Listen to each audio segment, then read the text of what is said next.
All right, guys, I'm on the road right now. I'm so pumped to go play with this skid a little bit because I only got to play with it for about an hour or two yesterday before it got dark.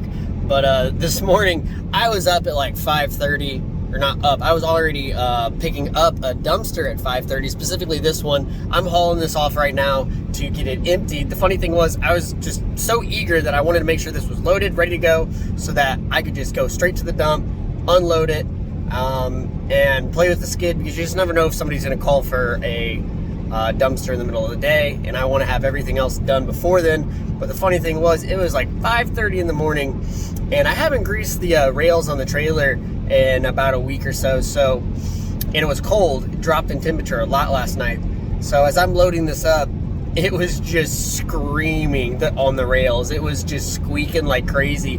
I look over and like 2 or 3 people like peek out their window, clearly getting ready for work, and I was just like, oh, in a very nice subdivision. So hopefully I didn't disturb them too much, but I'm too excited. I don't really care. So I'm gonna get this emptied. We're gonna get right back over to the property, and then my buddy dropped, he's in town and he has access to a semi, and he dropped like 50 tons of gravel for me to play with, because I'm obviously kind of new to a skid. I've used like track loaders before and stuff, but the joystick control on skids, I mean, it's incredibly easy. It's like playing a video game and mowing your grass at the same time. So it's really not hard to use, and the hydraulic over hydraulic system is awesome. I mean, it's just so touchy, and you'll just have to see it. I absolutely love it. I'm so happy with the purchase, and I can't wait to make more money with it. So let's just get straight to it. All right, so we got that one emptied. Absolutely no problem. It was quick and easy. But one thing I did, which I kind of want to revert what I said in a previous video. I obviously am in the dumpster business, and there's some things that come with the dumpster business that you can also do on the side. And one of them is junk hauling, like junk removal. I can go in and actually remove stuff for people, which I'm not necessarily into. I don't really like to do it. I've done it a couple times and absolutely hated it. Another thing that I'm gonna do myself is start doing demo work with that skid. We're gonna start tearing into mobile homes, garages, maybe do a little gravel work. You can use these trailers to, load 5-6 tons of gravel and pour it in a small driveway, so you're not making dozens of trips. Otherwise, you're just better off hauling or hiring somebody to drop you a semi load or a dump truck load. But anyway, the other big thing is actually scrapping. And I said this maybe a couple videos back, where I said I don't dig through my dumpsters. It's not something I want to do. I'm all about quick cash turnover. I want to empty my dumpster. I want to pick up the dumpster, empty it, forget about it, move on to the next one. With that, I've changed my tone just a little bit, because I went like 1 week just doing one thing, and all I did was anytime I saw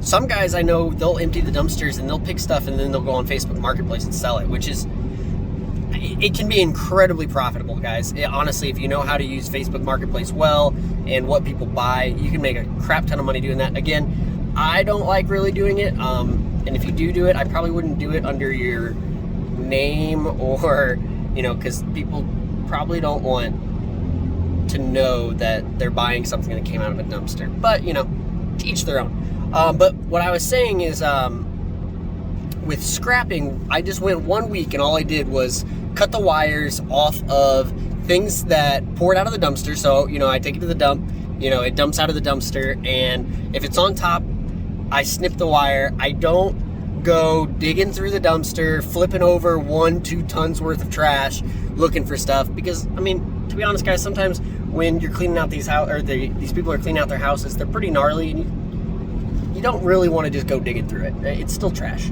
Some of it's super, I've done it for really, really nice houses where I'm like, I can't believe these people are throwing these things away, but again, I just move on. But in this case, I dumped this dumpster today, and I was finally like, forget it, I'm gonna try it. And so I didn't go digging through the dumpster in any way once it poured out, but what I did notice was there was a crap ton of bare metal. And when I say bare metal, I don't mean just like iron, non-used metal. I mean like there was shelves, there were bed frames. There were like 4 bed frames in this thing. There was the backs to a couple of appliances. There were more wire shelves. There were like metal chairs, metal pots and pans that were completely metal, nothing else on them. And I was like, you know what? I'm gonna do it. So what I did was anything that I saw like that and wires, I took and I threw back in the dumpster.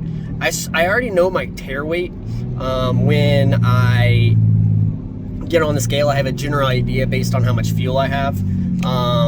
And when I went back on the scale, after I loaded all of it back up, I had like 300 pounds of metal back.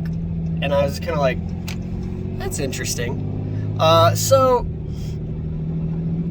I have a dumpster sitting out at my property, which we're headed to now, where I have I have a single fridge and it is probably the freaking heaviest fridge I've ever picked up in my life. It was ridiculous. I did not pick it up. I had to use a dolly. And I have it in there and I had full intentions of just filling one dumpster full of scrap and seeing what I got.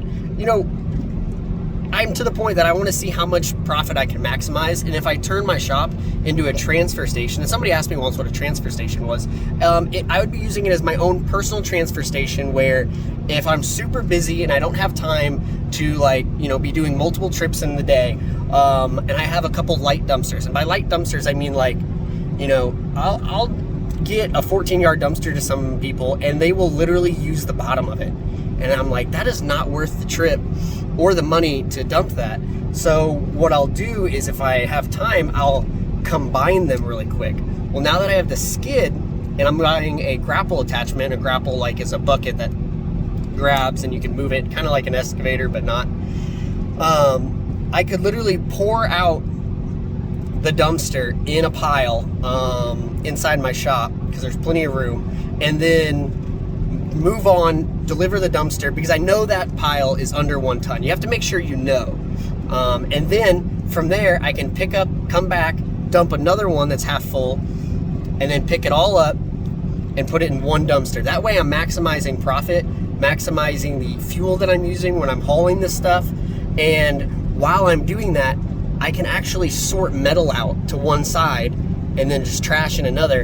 And I can throw all that metal into a pile, and then in gobs, I can load it up. Like, look at that, right over there. I don't know if I got it in time, but that dude just has a stack of metal in his yard, and he's obviously got the same impression. And with the impeding fact that things are about to get incredibly more expensive, I don't know when you're watching this video, could be years from now, but with this whole Russia thing going on in Ukraine, gas went from 3-something, which was already high with the current administration we have, politics aside, and I mean, I'm over $4 here in Illinois already, and I have a 72-gallon tank.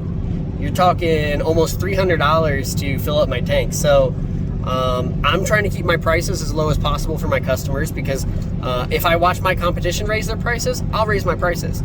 But until then, I'm going to find creative ways to make some more money. And some ways it's just recycling. It's an incredibly easy thing to do, and you can make money doing it.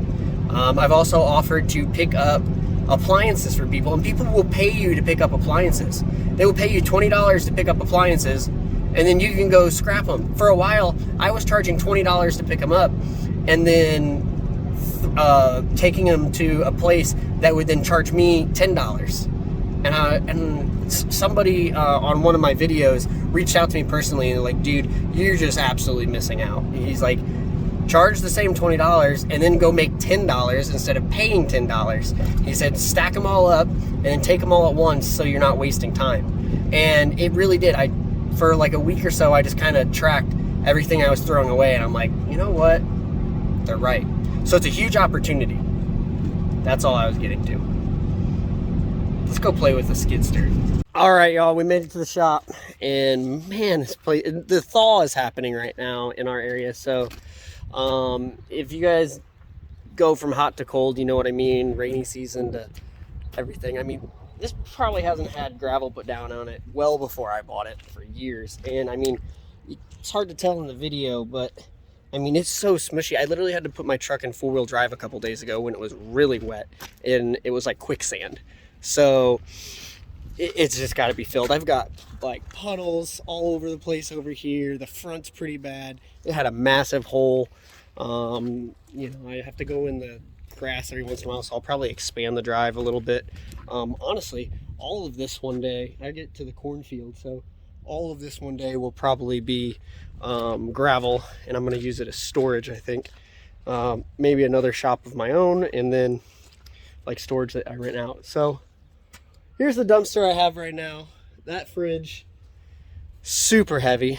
So I think I'm gonna just kind of slowly, it's my only unbranded dumpster because it's got some flaky paint. It's not very pretty. But I think I'll just fill that up once I have scrap in it.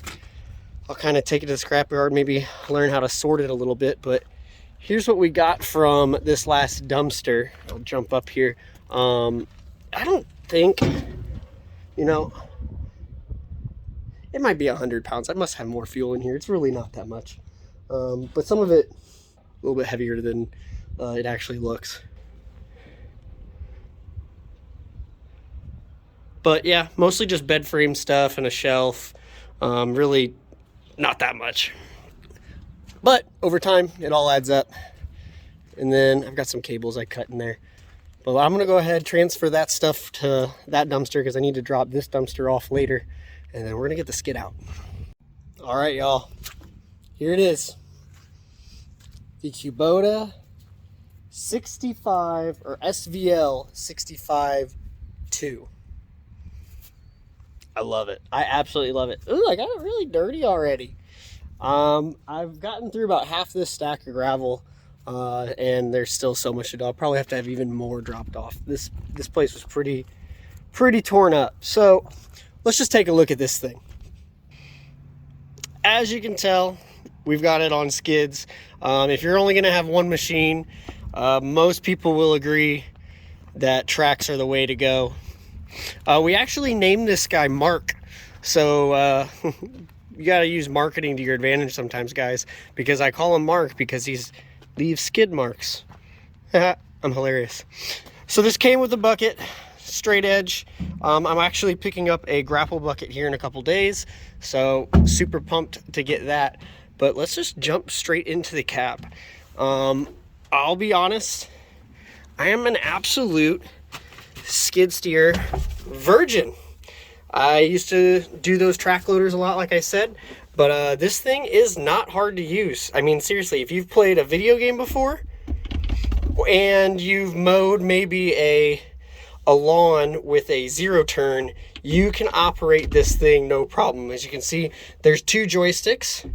With these operate with hydraulic over hydraulic. That's what Kubota uses. If you've used a Bobcat before, they're typically a fly-by-wire system. So some guys will say otherwise, but these things are awesome because you can, when you like make subtle movements, your bucket will as well, while the fly-by-wire ones, sometimes you gotta like jostle them around from a lot of the guys that I've talked to, and I've witnessed them use as well. I know some of those I think are actually adjustable, but the way they come, usually you got to move them around quite a bit to get the same kind of response. I do live in the Midwest, so temperature is changing all the time, so we've got a heated and cooled cab. You'll notice one thing about this is there's not much to it. This wasn't a super fancy one. It does have a radio, I guess. But I did that on purpose because I do plan to rent this out to people. You can say what you want about that. You're not going to change my mind. I've talked to plenty of people who do it. It's totally worth it, in my opinion. But what you notice is there's just little things to worry about. You get some of those top tier ones, and there's so many electronics, and that's just more things, in my opinion, to break. So that is why I kind of chose this more basic. Kubota has a as well known for just being one of the best bangs for your buck. One feature that I absolutely love is the overhead door, especially because I'm not that tall and I don't have to worry about it. The only complaint some people really have about this machine is that the overhead door, they have to duck when they put it up and put it down. I am pretty short, so I don't really have to worry about that, but you simply push it forward and pull it back, and you just pop in the lock, and you don't have to worry about anything else. I absolutely love that. A lot of guys complain about their doors, how they either have to take them off, or, you know, it's one of the first things that people typically break on their skid steer because they get in the way and the bucket catches them or something. So I absolutely love this machine, guys. That's all I can really say about it. I've been using it. I might have like 3 whole hours on it, but there's nothing to it. This is your little safety latch. Boom. You go ahead and turn it on. You might not be able to hear me once I do this. It's got the glow plugs and everything because it's diesel. Whew. Let's turn that down for a minute. Awesome. It's pretty much all it is start. Your throttle's right here. We'll turn that down. Maybe you can hear me, maybe you can't. Then after that, you push this button. That light turned off, and now we are operating it. So right here, that's my back. That's my forward. It's also my left and right. One thing you'll notice, some of you guys who have had older machines, there's no foot controls. The only thing you have here is a throttle control. The same thing that's right here, but you basically can turn your throttle up and down with the foot as well. But otherwise, everything is right here. Back, forth, and then you even got like a fast mode here. There's like a trigger. You push that trigger and then, oh, maybe it's on the other one. Yep, Speedy Gonzalez right there. You can go pretty quick, and by pretty quick I mean you can go 7 miles an hour instead of 5 miles an hour with that button, but you can't turn as well with it, so I typically leave it off. And outside of that, this is your bucket control. Fun fact, I actually flew, I took pilot's lessons when I was younger, so operating a bucket, and it kind of feels like flying in terms of your flaps. I know that sounds really dumb, but it's really easy to use. And then if you ever play a video game, like I said, super easy. Hand-eye coordination, you got it. It's very simple. You'll see all these buttons on here. These are all particularly for, you know, your attachments that you're gonna have, that are gonna have other hydraulic systems in it. But your basic bucket control is you go up, and we can get pretty high with it, and you go down. From there, you have your, like the pivoting motion. You can see the bucket going down, and then you go left, and the bucket goes up. I mean, there's nothing to it, guys. It's so easy to use. So you just get very used to it. This machine is very well built. Quality product in my opinion. Got little cheat sheets all over the place on how to use your controls and anything special. The other big complaint people have about these, and they always ask what this is, and I didn't fill it up for this exact reason, is that's a reservoir for your windshield wiper fluid. Eventually these caps get really worn out, and if you're going on some really hard ground and you're bumping all over the place, that bad boy will splash all over you. So I don't need it right now, so I'm not gonna fill it up. So that's the tour of the Kubota 65. I am gonna keep working. We're gonna play with it some more. So maybe I'll get a little drone footage of my property over here and what I'm working on. But it's a sloppy mess, so I'm losing daylight and I gotta keep going.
So like I said, guys, I'm an absolute virgin to these things. I don't use them, never really have.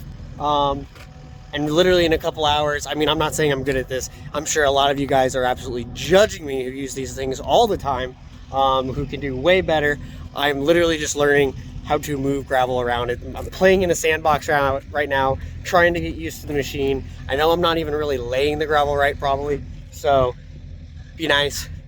Give me your tips. I'd love to hear your tips because this is stuff I want to start doing all the time.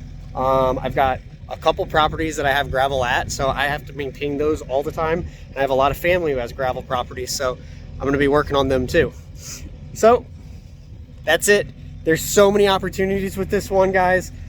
This thing, there's so many things like I went through earlier that I think I can use this thing for to make money. I mean, I have the equipment between a flatbed trailer, a tilt deck flatbed trailer, a skid, my dumpster business, my truck, my shipping containers, my shop.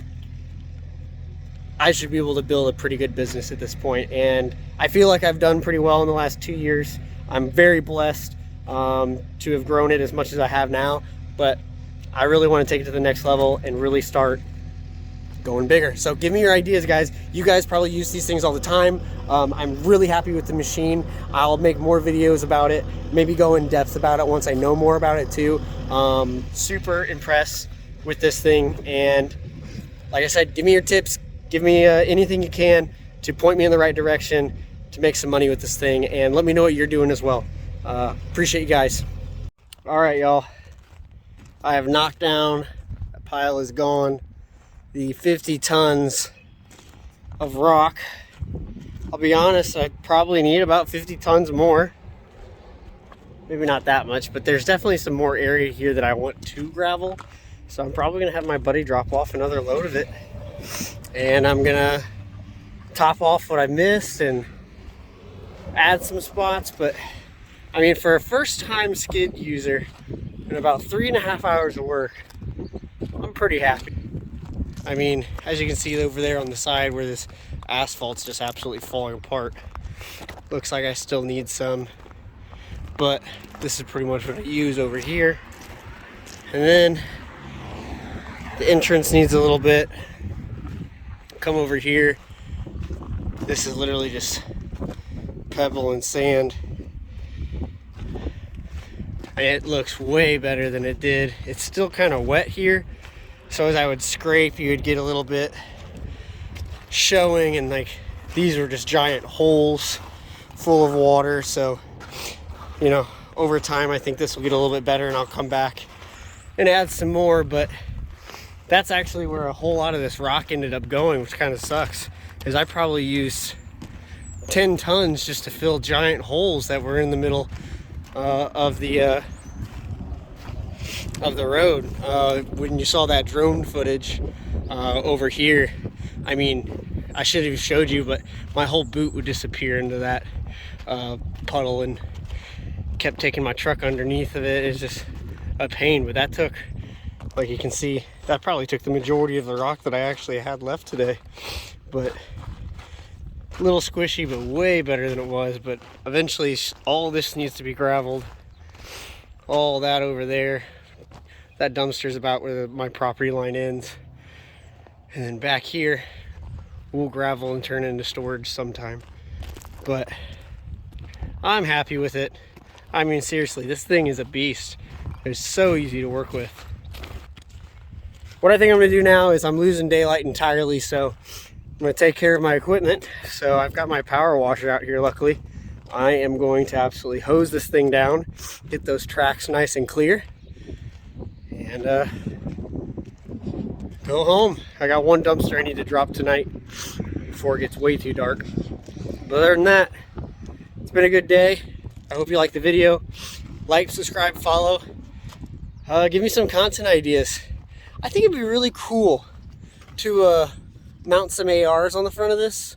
Use that hydraulic trigger in there. Maybe make a battle tank skid.